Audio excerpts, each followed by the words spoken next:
But صاحب کی بیوی مجھے دیکھ کر بہت خوش ہوئی۔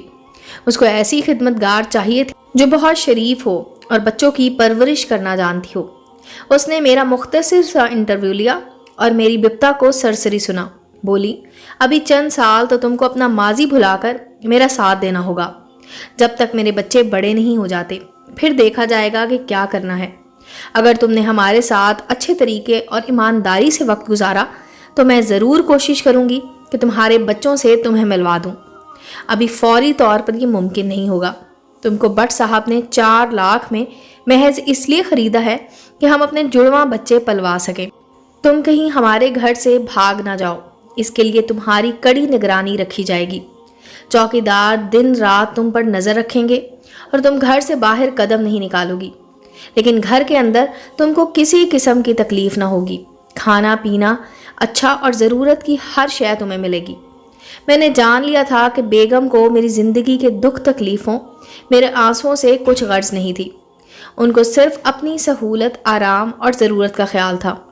انہوں نے بہت اچھی طرح مجھے یہ احساس دلا دیا کہ میں ان کی ایک خریدی ہوئی چیز ہوں، ایک لانڈی جس کے انہوں نے لاکھوں روپے ادا کیے ہیں۔ اب میرا ان کی قیام گاہ سے ہلنا بھی بغیر ان کی اجازت کے سنگین غلطی ہوگا، جس کی سزا کے طور پر وہ مجھے دوبارہ انہی ظالموں کے حوالے کر سکتے تھے جن سے مجھے خریدا گیا تھا۔ وزیرستان کی جانب پاکستان کی آخری چوکی کے بعد سے جو علاقہ شروع ہوتا تھا وہ علاقہ غیر کہلاتا تھا۔ اس جگہ کے تصور سے ہی میرے رونگٹے کھڑے ہو جاتے تھے، جہاں پاکستان کے مختلف شہروں اور علاقوں سے اغوا کردہ انسانوں کے گروہ لا کر انسانی منڈی میں فروخت کیے جاتے تھے۔ بعد میں حساس اداروں کے طفیل اس علاقے کو کنٹرول میں لے کر ان محصور لوگوں کی بڑی تعداد کو تحویل میں لیا گیا تھا اور انہیں آزاد کرایا گیا تھا۔ میں نے بٹ صاحب کی بیگم کے ساتھ اس امر پر سمجھوتا کر لیا کہ ان کے نوزائیدہ بچوں کی ایک ماں کی طرح خدمت اور دیکھ بھال کروں گی، تاکہ وہ مجھ پر رحم کھا کر مجھے میرے کنبے سے ملوا دیں۔ وہ میری ہم وطن پاکستانی تھیں، سو مجھے ان پر اعتبار تھا اور بہت اچھی امیدیں تھیں۔ ان کے ایک بچے کی ذمہ داری مکمل طور سے میں نے سنبھال لی اور بچے کو اپنی ممتا کی گود میں بھر لیا۔ بہت محبت سے میں اسے اٹھاتی تھی، دھیان سے دیکھ بھال کرتی۔ وہ بھی مجھ سے خوب گھل مل گیا تھا۔ مالکن کو یقین آ گیا کہ میں ایک اچھی اور شریف عورت ہوں اور یہ کہ ہم کو دھوکہ نہ دے گی۔ ایک بچہ میرے حوالے اور دوسرا ان کے پاس ہوتا تھا۔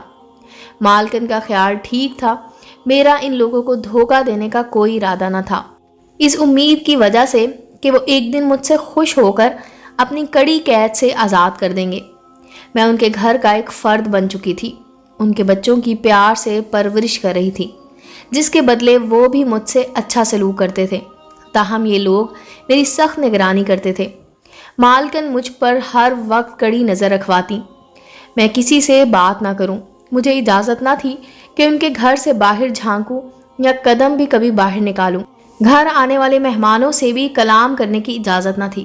میں کتنی بڑی بد نصیب تھی کہ میرا گھر یہاں سے تھوڑی دور ہی تھا اور میں اپنے گھر نہ جا سکتی تھی، نہ کسی کو پیغام بھجوا سکتی تھی، بد نصیبی، اور نہ بچوں سے مل سکتی تھی۔ کبھی کبھی اپنے بچوں کی اس قدر یاد ستاتی کہ دل کرتا تھا کہ یہاں سے کسی طرح بھاگ نکلوں، بعد میں جو ہوگا دیکھا جائے گا، کیا خبر صحیح سلامت اپنے گھر تک ہی پہنچ جاؤں، اپنے شوہر اور بچوں سے مل لوں۔ پھر ان عورتوں کے کرب سے بھرے چہرے یاد آ جاتے اور ان کی چیخیں کانوں سے ٹکرانے لگتی تھی، جو بھاگنے کی کوشش میں پکڑی گئی تھی اور دوبارہ بکنے کے لیے وہاں لے جائی گئی تھی جہاں میں رہتی تھی۔ یہ 2 منزلہ گھر تھا۔ اوپر کی منزل میں بٹ صاحب کے سب سے چھوٹے بیٹے کے ساتھ ہوتی تھی۔ ایک شب آدھی رات کو جب میں ان کے بچے کو سینے سے لگا رہی تھی کہ دل میں ایک ہوک سی اٹھی اور مجھے اپنے بچوں کی سسکیاں سنائی دینے لگیں۔ یوں لگا جیسے کہ وہ مجھے یاد کر کر کے رو رہے ہوں اور راتوں کو اٹھ اٹھ کر مجھے گھر کے آنگن میں ڈھونڈتے پھرتے ہوں۔ میں تڑپ کر اٹھ بیٹھی۔ اس وقت میری ممتا پوری طرح بیدار ہو چکی تھی، بیتابی سے کمرے کے چکر کاٹنے لگی۔ بٹ صاحب کا بچہ مجھے اپنے ساتھ نہ پا کر تھوڑا سا کسمسایا اور میرے قدموں کی آہٹ سن کر اس کی آنکھ کھل گئی۔ میں نے دوبارہ تھپک تھپک کر سلا دیا۔ مین گیٹ سے نکل بھاگنا ناممکن تھا۔ میں نے کھڑکی سے جھانکا اور بلندی کا اندازہ لگایا۔ میں پچھلی طرف سے نیچے اترنے لگی۔ کھڑکی سے نیچے دیوار پر اینٹیں فاصلے سے اس طرح رکھی ہوئی تھی کہ ان پر سنبھل کر پیر رکھنے سے نچلی منزل تک جایا جا سکتا تھا۔ ابھی تھوڑا سا فاصلہ زمین سے باقی تھا کہ میرا پیر خلا میں لٹک گیا اور میں دھڑام سے گر گئی۔ دراصل یہاں پہنچ کر اینٹیں ہی ختم ہو گئی تھیں۔ رات کے اندھیرے میں نیچے کی طرف جھانک کر اس بات کا اندازہ نہ کر سکی تھی کہ زمین سے 6 فٹ اوپر اینٹیں نصب نہیں ہوئی تھی۔ یہ میری خوش قسمتی تھی کہ وہاں چارپائی بھی رکھی ہوئی تھی۔ میں اس پر جا گری اور مجھے چوٹ نہ آئی۔ تب میں نے دیوار کے ساتھ چارپائی کو کھڑا کر دیا اور اس کی مدد سے پہلے گھر میں کود گئی۔ یہ پڑوسی کا گھر تھا۔ آہٹ پر ان کا نوکر اور اس کی بیوی جاگ گئے۔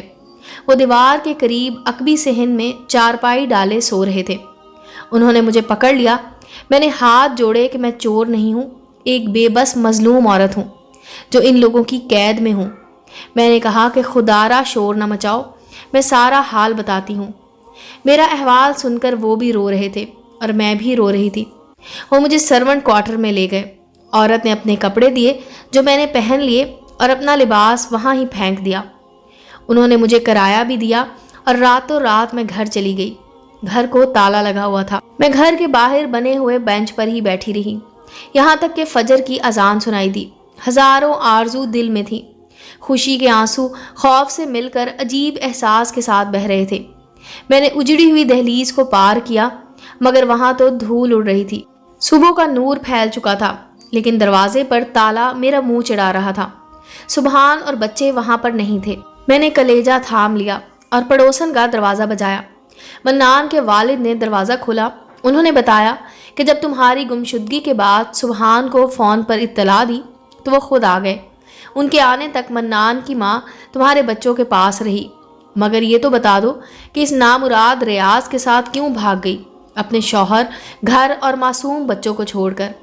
ہم نے تو تمہارے بارے میں کبھی ایسا سوچا تک نہ تھا۔ چاچا، میں بھاگی نہیں تھی۔ اس نامراد نے مجھے نہ جانے کیسا پانی پلا کر بے ہوش کیا اور علاقۂ غیر لے گیا۔ وہاں مجھے انسانوں کی منڈی میں فروخت کر دیا۔ میں کسی طرح بھی رابطہ نہ کر سکتی تھی۔ وہ مجھے اندر لے گئے۔ بیوی نے نماز ختم کر لی تھی۔ میں نے ان کو بتایا کہ کیا واقعہ ہوا تھا۔ وہ بولی، سبحان نے تو سمجھا تھا کہ تم اسے چھوڑ کر بھاگ گئی ہو، پھر بھی اس نے تمہارا انتظار کیا۔ بعد میں مایوس ہو کر اپنے بچے لے گیا اور گھر کو تالا لگا دیا۔ تالے کی چابی البتہ ہم کو دے گیا ہے کہ شاید کہ تم لوٹ کر آ جاؤ۔ میں نے روتے دل کے ساتھ تالا کھولا جہاں آنگن میں دھول اڑ رہی تھی اور مکڑیوں نے کمروں میں جالے تان رکھے تھے۔